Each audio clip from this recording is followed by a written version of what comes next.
भोपाल में 150 से ज्यादा मैरिज गार्डन है। यहाँ साल भर में औसतन 60 दिन शादियों के आयोजन होते हैं। कोरोना संक्रमण के चलते पिछला साल मैरिज गार्डन और इससे जुड़े टेंट लाइट कैटरिंग कारोबारियों के लिए अग्निपथ से कम नहीं रहा।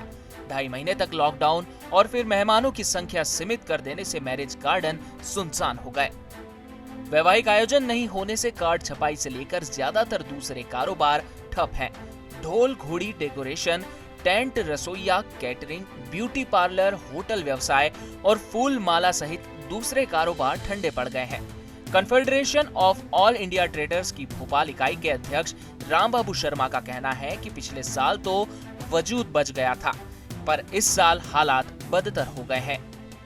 छोटे छोटे जितने टेंट व्यापारी, कैटरिंग व्यापारी, हलवाई का रोजी रोटी का काम करने वाले, पूड़ी बेलकर बाइयाँ पेट भरने वाली, लेडीज़ वेटर का काम करने वाली हमारी बहनें, ब्यूटी पार्लर चलाने वाली हमारी बहनें, मेहंदी लगाने वाली हमारी बहनें, ये छोटे छोटे व्यापार करके जो 2 वक्त की रोटी सीजन में जुटाते हैं और आने वाले समय के लिए तैयारियाँ करके रखते हैं, उन सब के लिए आज प्रश्न ये नहीं है कि लॉकडाउन का आप पे प्रभाव क्या पड़ेगा। आज प्रश्न ये है कि आप अपना पेट कैसे भर पाएंगे, 2 वक्त की 2 जून की रोटी कैसे जुटा पाएंगे, जो बहुत मुश्किल और कठिन कार्य हो गया।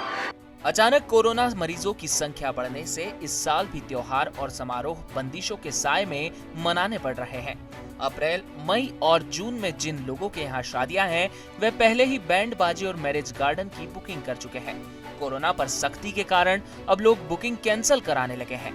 काजल बैंड के संचालक जफर खान बताते हैं कि लोगों ने बुकिंग कैंसिल कराना शुरू कर दिया है। कर्ज लेकर काम कर रहे हैं। हालात ऐसे बन रहे हैं तो अल्लाह ही मालिक है। पिछली बार की अपेक्षा भी बुकिंग वगैरह तो जो हुई है, लेकिन अब ये जो आदेश जो लागू हो रहा है तो कैंसिल हो रही हैं, साथ में कैंसिल भी चल रहा है। कितने लगभग बुकिंग कैंसिल होती है? कम से कम 15-20 बुकिंग तो कैंसिल हो चुकी है। अच्छा, आगे क्या उम्मीद है आपकी? अब आगे उम्मीद क्या है, ये तो शासन के ऊपर है। पहले से ही मरे हुए पड़े हैं सब लोग, सारे मजदूर से लेके दुकानदार से लेके सब। पहले कर्ज लेके चलाया, फिर अब अभी तैयारी की सीजन की, अभी फिर कर्ज उठा के तैयारी करके रखी रेडी। अब उसके बाद हालात ये बन रहे हैं। शादियों के लिए प्रशासन से लिखित में अनुमति लेना जरूरी है। लॉकडाउन के दौरान अगर किसी के यहाँ शादी समारोह है तो मेहमान एक सीमित संख्या में ही आ सकते हैं। अस्तित्व के लिए जूझ रहे टेंट व्यवसाय से जुड़े सभी कारोबारी जिला कलेक्टर को पत्र लिख रहे हैं।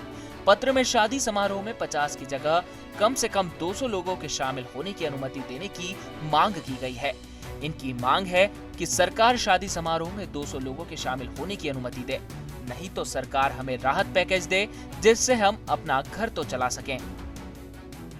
आज हमारे पास लाखों रुपए का सामान जो है वो गोदामों में रखा हुआ है, जंग लग रहा है और आज स्थिति ये निर्मित हो गई है कि 50 लोगों का शासन ने आदेश कर दिया है। हम तो शासन से आप लोगों के माध्यम से यही निवेदन करना चाह रहे हैं कि आप गाइडलाइन का जो पालन कराएंगे, अगर आप कहेंगे कि हम पीपी किट पहन के और केटरिंग का काम कर रहे हैं तो वो भी हमें स्वीकार है, लेकिन कम से कम हमारी जो है रोजी रोटी पर किसी प्रकार की आंच ना आए, क्योंकि पीठ की लात तो व्यक्ति सहन कर लेता है, लेकिन पेट की लात कैसे सहन करेगा। टेंट वाले कहते हैं हमारा लाखों रुपए का सामान जंग खा रहा है। बैंड वाले पूछते हैं फिर कब शहनाई बजेगी। मैरिज गार्डन्स वाले इंतजार कर रहे हैं कि कब रौनक लौटेगी। शादियां नहीं होने से फूल वाले, कैटरिंग वाले, बग्गी वाले सब बेरोजगार हो चुके हैं। आखिर में वो कहते हैं देखते हैं अब फिर कब वो दिन लौट कर आते हैं। ईटीवी भारत के लिए भोपाल से अजित तिवारी की रिपोर्ट।